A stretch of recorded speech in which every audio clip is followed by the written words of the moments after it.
the band back together, getting the boys who rock to rock again.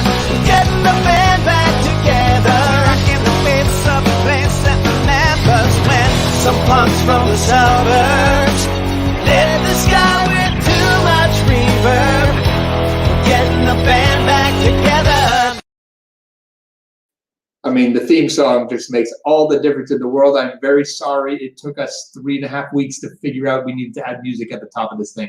Happy Friday night, everybody. Welcome back to the Producer's Perspective Live. Thank you for tuning in. We have a fantastic show for you tonight. We have 2 guests, 2 for the price of 1. That's right, we're really giving you value for your donation tonight. This is not free, by the way. We're doing this for the Actors Fund. Mary, throw up that graphic. That's right, we're doing this for the Actors Fund, so make sure you throw a little money in that tip jar for everybody that is dealing with this crisis right now. We have actually the head of the Actors Fund, Joseph Benincasa. He's going to be with us in just a little bit, and he'll tell you all about the fund and what they're doing right now. And if anyone is working hard right now, it's this guy. He's dealing with a lot of stuff, so he's going to tell us all about everything that's going on. And then, of course, we have Ali Stroker, Tony Award-winning Ali Stroker on board tonight. Oklahoma, Deaf West Spring Awakening, an incredibly inspiring woman. Look at that. Look at that shot. Those are amazing. Anyway, she's going to be on. It's always great to see her smiling face. And it's always great to see your smiling comments. Hello, Rick. Hello, Scarlett. Hello, Barbara from Shy. So good to see everyone here tonight on a Friday night. Where else are you going to be? The bowling alley, I guess. If you're in Georgia, maybe you're bowling right now. I really hope not. Okay. And I'm going to make no jokes about ingesting disinfectants or bleach, because just go to Instagram and scroll through. I mean, the graphics that are coming up are fantastic. Clorox chewables was my favorite. I think that was a Roger Bart. Anyway, no Clorox jokes.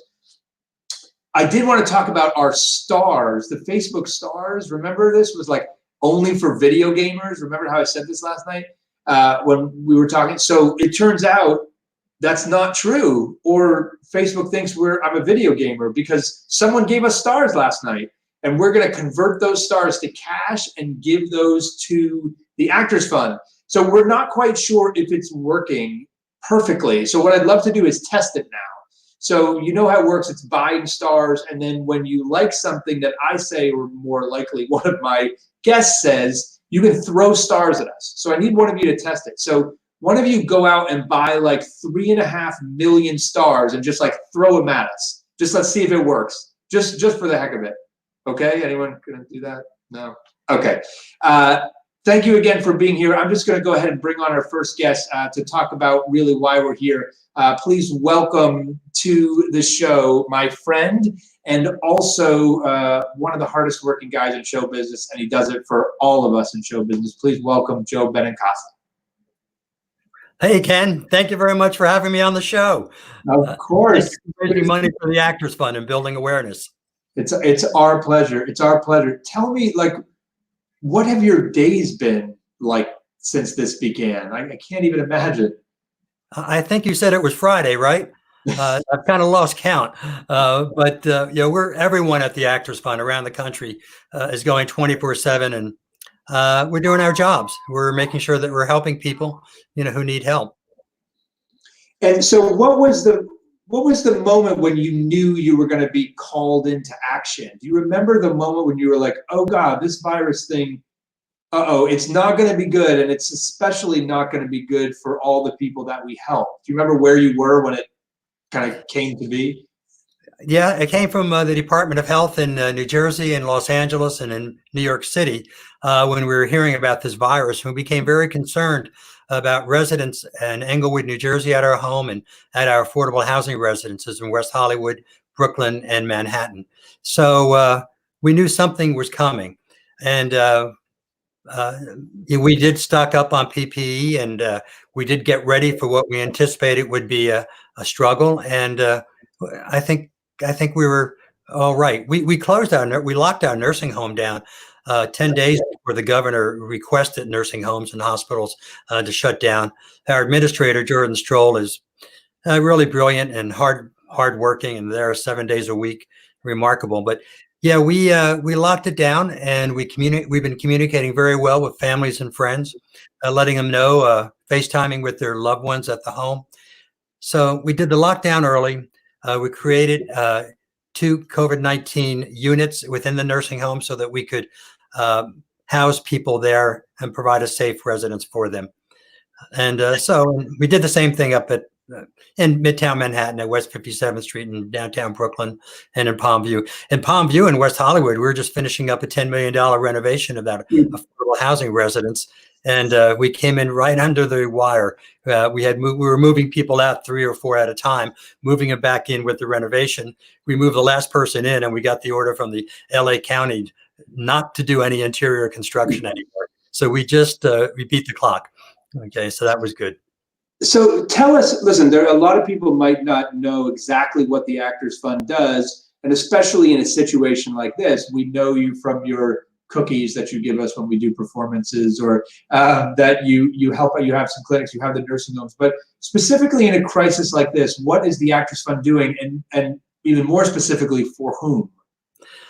We serve everyone in the entertainment community. In 1882, when the Actors Fund was founded, it was founded to bury actors and other people in show business who could not be buried in consecrated ground. It's hard to believe, but yeah, it was just hard to believe. So, it was formed by an act of the state legislature in New York, and it's always been Broadway's baby, but it is a national organization helping people in all 50 states. We have 4 areas of service. One is direct financial assistance to people in need. The other is health insurance and healthcare. We operate a healthcare center in Times Square, and we provide health insurance to people or facilitate the provision of health insurance in a number of ways. We have a career center helping people in show business develop complementary careers so they can supplement their incomes. Or sometimes that's their primary income when you're not working as an actor or a stagehand, a writer, or a director. And then housing. We have a number of facilities that we operate or are part of around the country, primarily in the Los Angeles and New York and New Jersey areas. So it's those 4 areas of service, but it's shelter, it's financial assistance, it's counseling about career, and it's making sure people stay healthy with health insurance and healthcare. Right now, our focus is what I'm calling Act One, which is providing direct financial assistance to people in our community who need immediate help to put food on the table, to pay the rent, take care of the immediate needs they may have. And so far, in the creative community, including you, Ken, have been so fantastic about stepping up to create opportunities for us to raise money. We've raised over $20 million just for direct financial assistance for people in the community. We've spent $6.5 million so far in providing direct financial assistance. We project that by mid-June, we will have spent up to $27 million. So we have a ways to go in terms of fundraising and meeting the needs of the community. Act Two will be helping people navigate the government systems, helping people keep health insurance, in their health insurance, and making sure they're getting good quality care, and hopefully creating opportunities in the COVID economic environment so people can find meaningful work in addition to their first love, acting, directing, being a stage manager, whatever it is. So we are, that's where we're focused right now. And what I love, and not a lot of people realize, is again, it's not just actors. It's everybody. If someone's in this business and knocks on your door, Joe, you will help them, right? You help them somehow. We will help them. If they're part of the performing arts and entertainment community, the creative community, we're up there to help them. And, the Actors Fund has really, during the writer's strike, which affected everybody, whether you're an actor, a writer, a director, stagehands, we stepped up and provided significant financial assistance to everybody affected by the strike a number of years ago.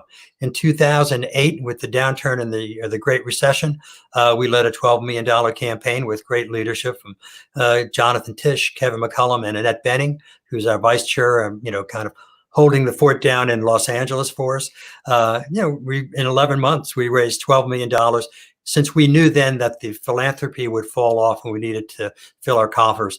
it helped that Paul McCartney stepped in and helped us with a nice gift. And we did right midway through the campaign.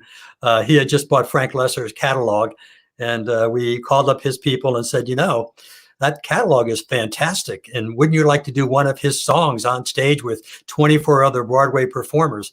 And Paul said, absolutely. And he closed the show down at the Mintz Golf Theater singing what he said at that time was his favorite song. And of course, we believe him, Slow Boat to China. And it brought the house down. So, the Actors Fund is, about the top rated charity in America. It's 4 stars with Charity Navigator, and our overhead is very modest. And we put, the organization walks the walk. It does it rather quietly, does it with great dignity and respect.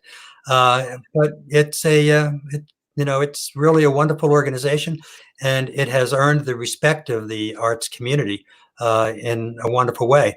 I have to mention that we've earned that respect with the kind of board we've put together.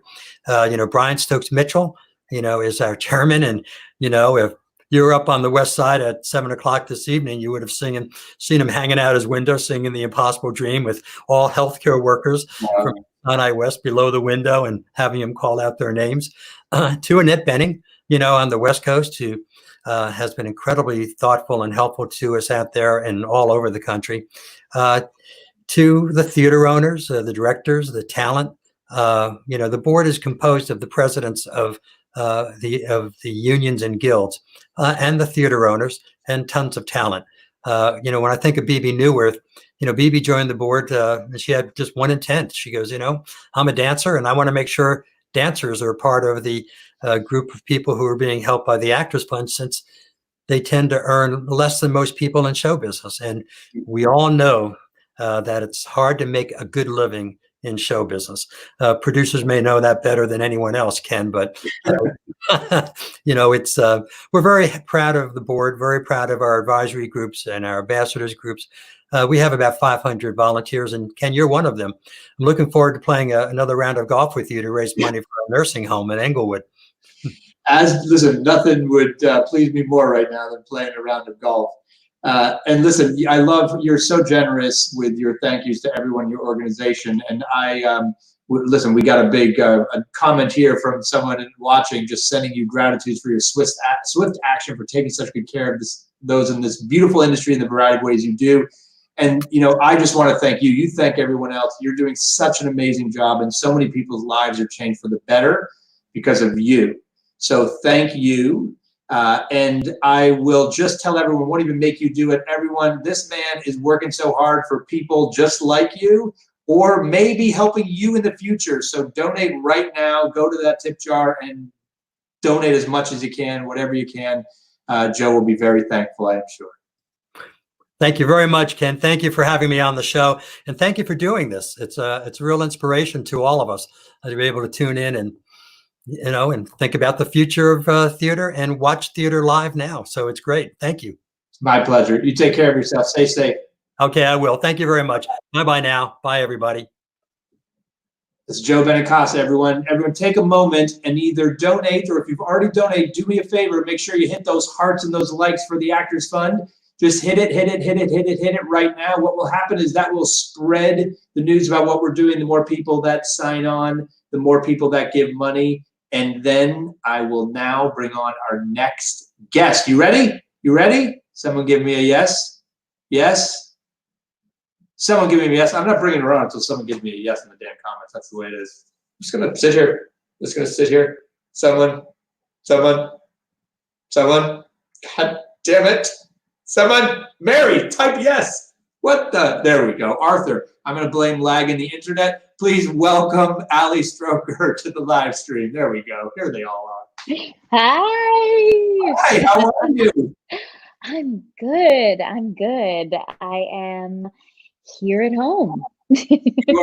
Yeah, tell me where we were talking a little bit about it, but you have left the city. Where are you right now? Yeah, so I live in New York City, but I had the chance to come to Cape Cod. Our family friends have an extra home, and they said that we could come stay here. And it was such a gift to be able to get out of the city and some fresh air and a little more space. So it's worked out really nicely. It's the space thing, because I think, that's what makes being in New York a little twice as hard right now, because not only is it obviously a hot spot, but most people are living in apartments that are this small and not going anywhere. So Exactly.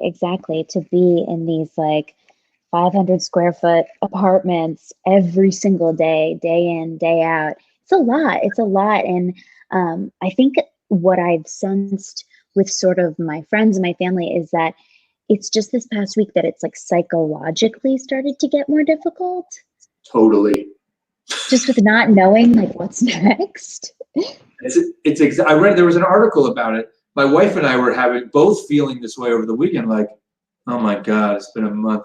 And then there was an article at CNN, like there's a tipping point, like all of a sudden a month in, there was a CNN reporter that had hit his deadline every week for 10 years straight. And this past Friday, he blew his deadline for the first time in a decade. Wow. He was like, I just couldn't. So I believe it. And then you kind of like beat yourself up because you're like, well, I'm not doing anything. Why am I not okay? But I think that it's just been, it's just been really stressful to be in our homes. And I also just then feel like there are so many people who have it much worse. So I kind of like feel bad for even saying that. But it's so nice to do things like this, Ken. Thank you so much for asking me to be on tonight. So what is one thing that you've done during this period that you would not have done if you were living a normal life? Crochet, anything you've done that's just been like, well, I would have picked this up. Yeah. Well, my boyfriend and I have a theater company called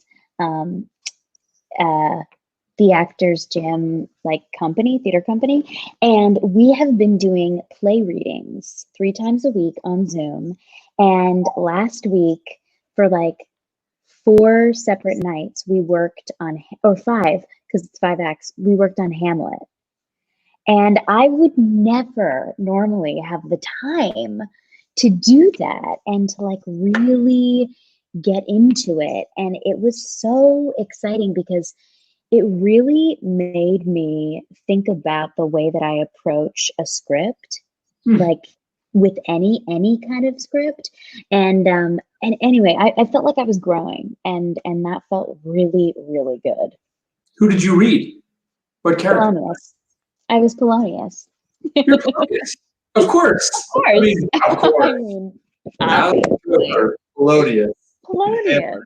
And are you doing these with the idea that, oh, maybe one day we'll produce it or we'll do it, or you're just like, fuck it, let's just get everyone on Zoom and read Hamlet?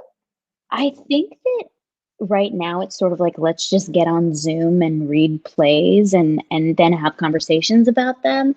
But after we worked on Hamlet, it was sort of like, this would be such a shame not to continue, and get in a room once this is all over and actually work on this. So we'll see where we're at once we're out of here. But I kind of think that we could do Hamlet. We have enough people, and actually it was an all-female Hamlet, which was also really cool. I mean, that's very cool. Yeah, it was really fun. So that made me really happy and challenged me. And I think that's one of the things that I'm missing is feeling challenged. And obviously working as much as I usually do. This has just been such a shift, and I had such a crazy year. And so in so many ways, it's like the break that I asked for from the universe. I needed a break so badly after the show closed. But at the same time, I never expected this. So careful what you look for. It's that line. Now I forget what it's from. It's like, it's like when you ask for something, be very, very specific. Yeah, exactly. That's amazing. What were you working on? Oh, look, we got stars. Look, it's working. Thank you, Laura, for 50 stars. It's not 3 million, Laura, but we'll take it 50 stars. This is amazing. Look, it actually is working. Allie and I are not playing video games. You can throw stars at us, and it'll all go to the Actors Fund. So thank you for that, Laura Frost. This is going to be fun. We'll see what we can say to get more maybe they said it at you playing Polonius and Hamlet, and they were like throwing stars. They were just like, please do this. Or That's maybe so funny. Hamlet. Look at that. There, Charlotte was like all female Hamlet. You got lots of fans. Look, here's someone who saw you in the Putney County Spelling Bee. In Cleveland, yeah. What were you doing? Were you working on anything when this happened? Were you doing in the middle of something? Yeah, I was the week that this all was happening, like, and when Broadway shut down, I was shooting an episode of Blue Bloods and working on an original play with our theater company. And I was like doing double duty. I was so exhausted. And we got to Thursday, and Wednesday night, I had finished on Blue Bloods, and Thursday I had rehearsal for this new play that we were working on.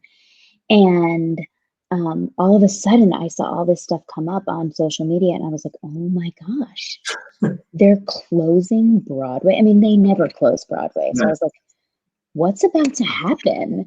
And then that night, like, we made decisions the show was supposed to go up that Monday. So we were just like right at the end of rehearsal. And I was also recording an audio book for a book that's about to come out. One of my heroes, Judy Human, she's a disabled activist. She has a memoir that's coming out.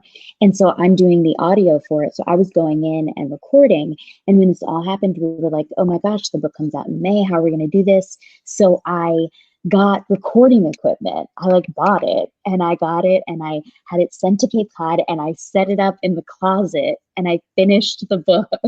Because I was like, yeah, it was like one of those moments of like, you know what? I'm just going to like make this happen, and I'm going to buy recording equipment. I'd always wanted my own little like studio, and put it in the closet. and so I finished. And so obviously there are things that like, I got to finish Blue Bloods, but they didn't get to finish shooting the episode. So so that episode will have to wait until next season, because they didn't get to finish this season, which I think about all the projects. I mean, Broadway, of course, but also like all the TV shows that we're shooting, movies, commercials, like everything came to a halt. It was so crazy. Yeah, it literally is just like the universe just like pressed pause for a moment. It's like everything I'm working on is the same thing. It's just like, who knows what's going to happen or when. Just waiting, which is the hard part, which is why I think at the month point everyone got a little crazy. Well, that's like, how are we going to get through this? I also love that. Go ahead. I was just going to say, it's so weird to live without the answers. It really is kind of a test of like being patient and like trusting and knowing, because we don't have answers. Or maybe you have some inside answers. I don't know. I know absolutely nothing, which, I mean, I think it's, you know, and what I know about you and your career and most of the people I've had on, it's just that we're all control freaks, of course, a little bit. We like to plan. I mean, especially in the theater, I mean, it's what it's about. We're involved with an art form that we do the same thing every single night, right? So there is planning involved. There's all this, and now we can't. We just have to. And I think the other part of it, to me, that I like begin to spin on and sort of want to know answers is like, when are we going to feel comfortable to gather in theaters again? Because it's one thing of like, oh, New York is up and back, and like people are going out and like doing things. But, you know, for theaters, it's a whole other ballgame, because we gather in tight spaces, sitting together. And I'm like, I hope so much that people will, you know, want to do this when it feels safe, like buy tickets, even if they normally wouldn't, just to support the community to get back up and going. Yeah. Well, listen, I asked this on my blog yesterday. I'll ask you, what would make, I mean, you'd like to go to the theater. Like, what would make you comfortable? What do you think we need to do? What do you think needs to happen in order to get people to feel comfortable going?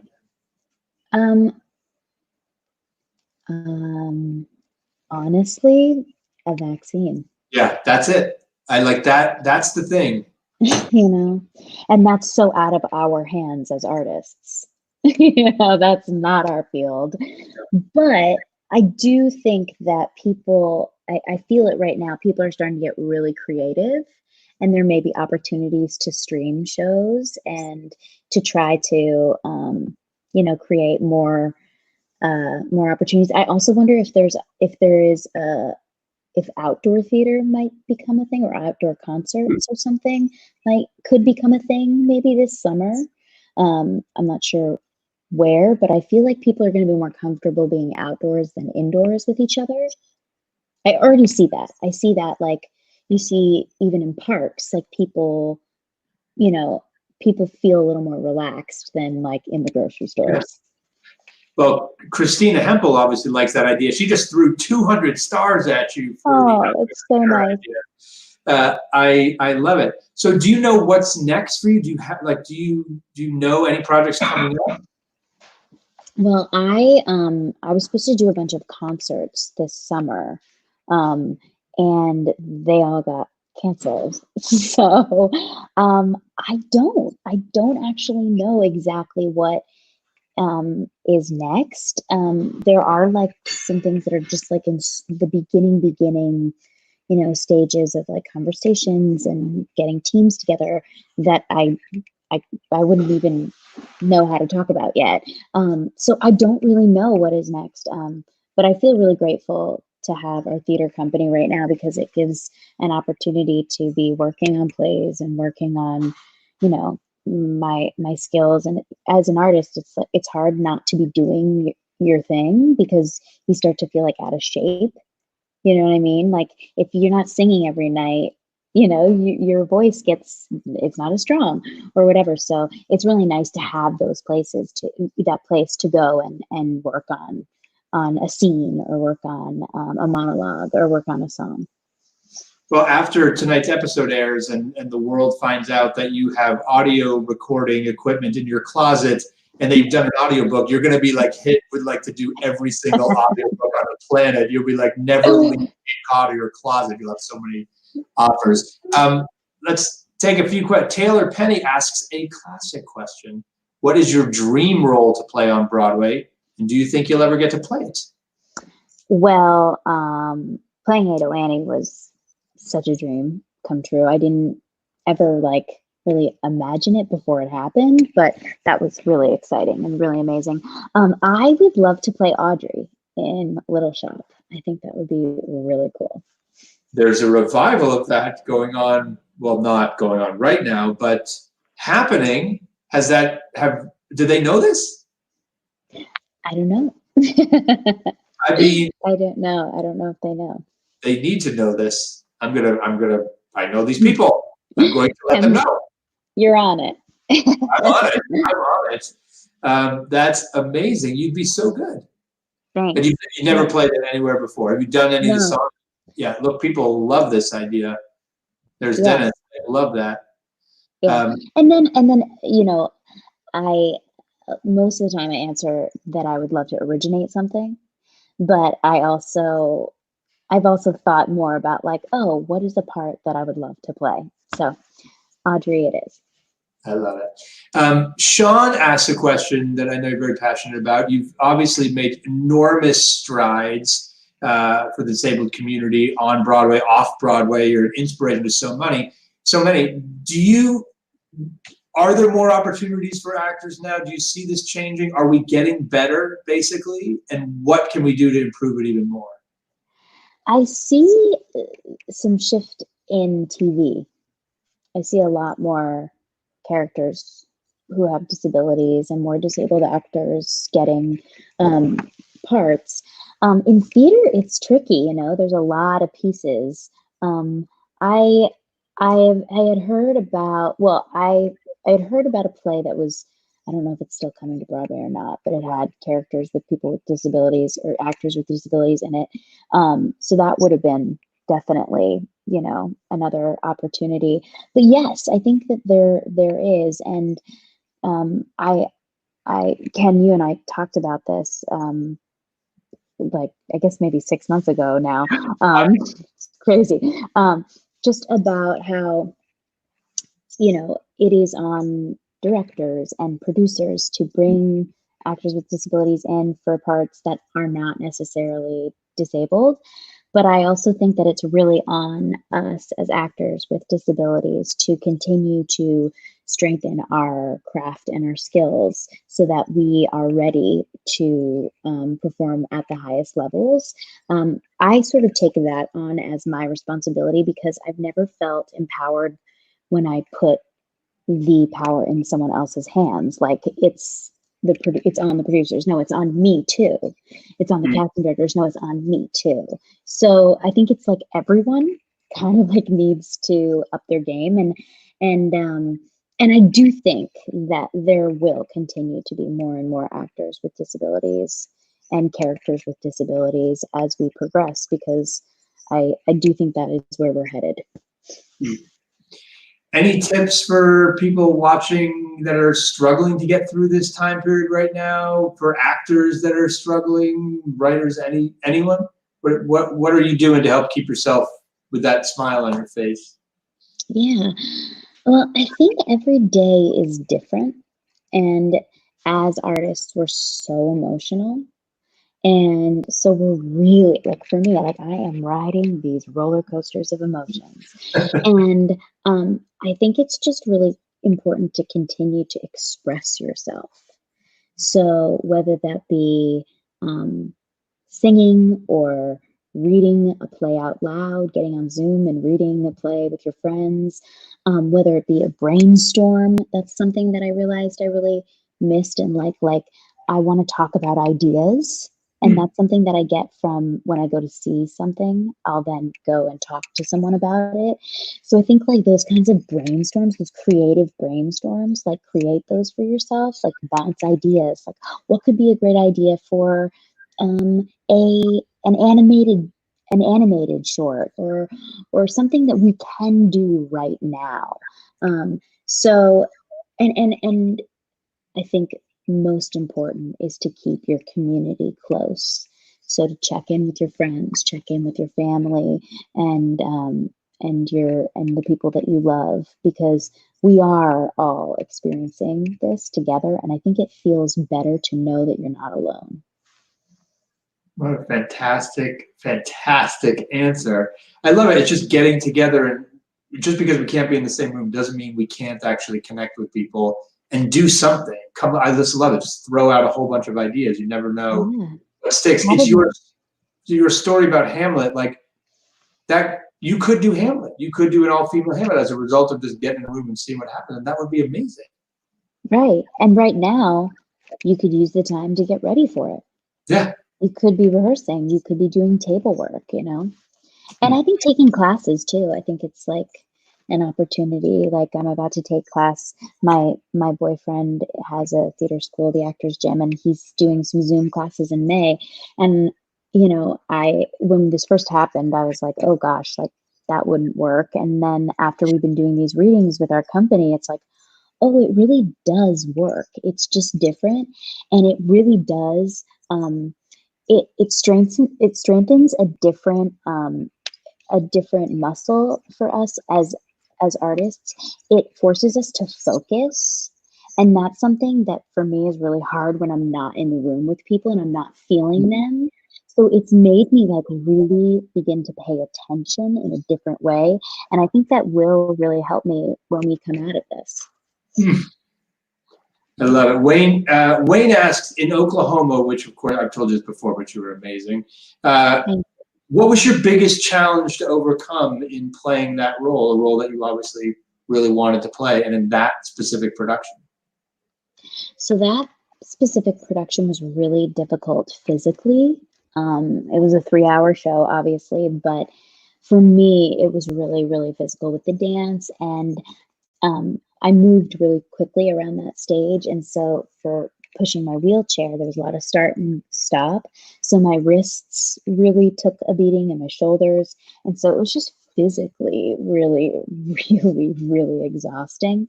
So for me, it was just pacing myself and trying to take care of myself physically while I was doing it. That was such a challenge for me, and a new challenge. I never really had felt that before. I don't think I'd ever been challenged in that way. Arthur Aston, I've told you before, but your show at Lincoln Center was fantastic. What show was this? I did a songbook series concert. Really? So this is Yeah. this was what you were going to do this summer as well? Yeah. So I did it at the end of January. I did like an hour set, and it was amazing. But yeah, that show, I had a bunch of dates to do in other places around the country. So we're out of hold with those, but I really think that when we come back, there will be more of that. Yeah, I'm sure. One woman show is something I would certainly love to see. Well, thank you so much for being here. It's always great to see you. Thank you. Thanks for inspiring everybody, and good. I don't know what's the next play you're going to do. Well, last night we did The Harvest. Do you know it? Yes. It's really good. We did that last night. And what's coming up soon? Well, in class, we're going to start working on Richard III. This is amazing. I'm going to throw it into the group right now. What classic would you like to see Allie play in her Zoom readings? And maybe if you throw enough stars at us, maybe she'll invite you in. I don't know. We'll see. But if you have any ideas, throw them in there. We'll send them to her. Oh, look, people are already like, come back and speak at USC. People are just, you've got some big fans here. Thank you so much for being here. Have fun. Give David all my best. Thank you. Okay? I will. Stay safe. All right. Take care. Good night. Bye. Allie Stroker, everybody, always inspiring, always a lot of fun. And I just love that she's doing stuff. It's what she doesn't really, they didn't really expect an outcome. They just said, let's get a whole bunch of people together and let's read Hamlet. You know what's amazing is you can do that too. Oh, look, now they're coming in. There's a little lag on the comments. I got to remember that. King Lear, Allie, people want you to play King Lear and Lady Macbeth. And Morning Becomes Electric. This is, I mean, we'll send it to her and we'll see what she does. And yes, maybe we'll see if we could be an audience for the Zoom presentations. But she's fantastic. And just like she's getting people together to read Hamlet, so can you. So if you're a writer, if you're an actor, if you're a director, just do this tonight. When you stop watching, go over to your email and just send an email to like all your theater friends and like pick a date, pick a time. That's important because people need a date or a time. Pick a date and a time and say, hey, who wants to read Julius Caesar? Who wants to read Tea and Sympathy? I don't know why I came up with that one. I did it in acting class. Just whatever, just who wants to read this script together? We'll get together, we'll have a good time and drink virtual wine. It'll be fun. Do it. You never know what will happen. You never know what will happen, but you know what will happen if you don't do it. Squat, nothing. So get a whole bunch of folks together and just read something. Why not? You got the time. You're not doing anything tomorrow night. Unless you're in Georgia, you're going bowling, aren't you? Don't forget, you can watch Allie again if you want. We do replays of all these. So if you go to the Facebook page and into the videos, you can see all the guests that we've had on so far from back in the beginning, Stephen Schwartz, Sierra Boggess, Alex Brightman. We've done like 35 of these suckers already and counting. So you can watch all the replays, or if you have a favorite, you're like, oh, I would love my friends to see that, please send it to them. We're just hoping to raise some more money for the Actors Fund. Now that star feature is working, I feel like a ninja throwing stars at you. Don't forget about the Actors Fund. Joe Benincasa, he's a guy it's worth just giving some money just because of how great of a guy he is, working so hard. And that charity is an amazing charity. Don't forget. Please keep social distancing. Please keep it going, even in Georgia. Just because the bowling alley is open doesn't mean you have to go. And now, finally, something to make you smile. Something to make you smile. This is a creative one. This is creative. It's you know How to Succeed in Business Without Really Trying? Do you know this musical? It's a great musical. I saw it on Broadway with Matthew Broderick and Megan Mullally. Fantastic revival. There's a number in it called Coffee Break. And Elliot Maddox put together a video of a whole bunch of people doing coffee break. And it is what basically the premise is what happens if you run out of coffee in a quarantine. And why I love this is this just happened to my wife and I. And literally, I have my wife my daughter and I make coffee for my wife in the morning, and then my daughter like walks it into her, and she says, "Special delivery, special delivery." And this morning we walked in there, and I had my daughter say, "No coffee. There's no coffee." And my daughter, being the very dramatic young lady that she is, literally went, "There's no coffee!" And we burst out laughing. That's what Elliot Maddox Coffee Break is all about. It's 15 adults, not 2-year-olds, doing Coffee Break from How to Succeed. Very creative, very, very funny. And if you've been without coffee during this quarantine, you know exactly what's going on. Go to theproducersperspective.com/smile, see all of the smiles, and keep the smiles on your face. We're going to get through this together, and Broadway will be back. It will be back, just like Donna D says. Thanks so much for tuning in. We'll see you Monday. That's right. We're taking the weekend off. You know why? Because I decided that we need to remember that we are going to get back to normal life, and we should have a weekend. So we're taking the weekend off, everybody. We're going to get back to our normal routines and our normal lives. We'll see you Monday night. Monday night, Zalman Blodek, from the artistic director of the National Yiddish Theater Folksbiene. He'll be here. I'm doing harmony. Barry Manilow's harmony there. They did Fiddler. He's got a lot of stuff to talk about. Great organization, very unique. And we'll be with him on Monday. Tune in. We'll see you then. Have a great weekend, everybody. Getting the band back together, getting the